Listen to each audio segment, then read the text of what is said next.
New Zealand was an isolated island nation for centuries, but the arrival of different people over time has had an impact on our cultural heritage.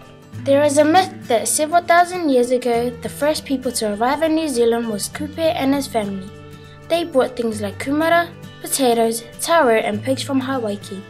When they arrived, New Zealand was a natural paradise. The Māori people lived off the land. They had their own customs and traditions, many of which are still followed today. Around 1762, the first Europeans to set foot in New Zealand was Captain Cook and other explorers.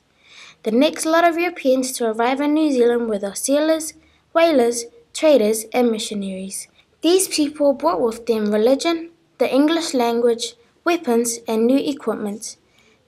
They began to trade with and live among the Māori people. When conflict and war began to happen between the Europeans and Māori people, a treaty was needed to bring peace. The Treaty of Waitangi was signed on 6th February 1840. This document is an important part of our heritage in New Zealand. The early settlers soon became farmers and cleared a lot of the land for their farms. Sheep farming became really popular. Dairy farming is a big part of the New Zealand economy. New Zealand sent soldiers to fight in both the First and Second World War. Our Anzac soldiers are still remembered and honoured each year. They helped create a sense of pride in New Zealand as a nation.